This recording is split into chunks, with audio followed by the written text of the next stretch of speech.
Welcome back to Bonafide Noob Jobs.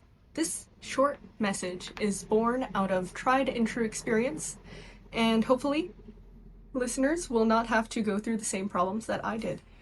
So, when I spotted this Lenovo IdeaPad Slim 3X on Costco.com for $200 off, I thought I was winning. Now, at the time, my circumstances were that I had just dropped and broken my daily driver HP laptop, which, if I recall correctly, had an Intel Core i3 chip in it.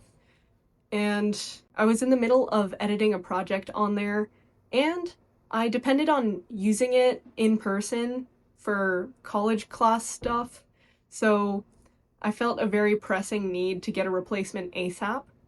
Perhaps it was that pressing need that predisposed me to making such an uninformed purchase. I had heard of Snapdragon chips before, although not in the context of computers. I've only heard them being used in the mobile world, phones. But because of my hastiness, I didn't do any research. I just thought it must be good. So I bought it, and within my first several days of using it, it did satisfy my needs because I wasn't doing anything crazy. I would categorize my laptop needs into just 3 bullet points: online college, video editing, music production. Snapdragon's limitations are generally less file compatibility because it uses these ARM installers instead of the x86 you find on like an Intel or AMD chip. There's the incompatibility with existing music plugins and effects, and bad real-time audio playback. This won't matter unless you're into music production. And then you also have lag. But you know what? It does have some good qualities. The Snapdragon's strengths are great battery life, attractive hardware, and this is personal to the laptop. It's going to vary case by case. And in this case, on the Lenovo, it had a privacy webcam built in, which is awesome. I used to just have to cut off a little piece of sticky note every once in a while to reapply on my webcam. But look and listen to this webcam quality.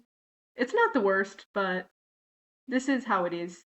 So just to broaden our horizons here, if you're a programmer or a gamer, or you do a lot of computer automated design, CAD, these are some broad general problems you might encounter. So in the year of 2026, should anyone ever buy a Qualcomm Snapdragon chipped computer? Honestly, if you're just using your laptop or desktop for watching YouTube, using Google Docs, playing Roblox, then a laptop like this would suit your needs really well. And with that battery life, you could be playing for like 10 hours straight. It's only when you get into more technical, specialized programs, like those few categories I mentioned earlier, that you'll probably encounter some roadblocks. Not Roblox. So lastly, what to do if you have purchased a Snapdragon containing laptop and now you deeply regret it.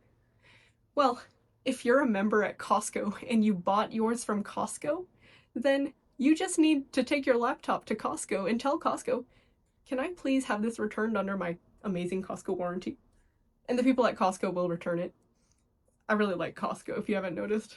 So yeah, how I would actually go about this without saying that word so much, I'm just gonna go on their website and then locate the specific laptop I want to buy to replace this one with.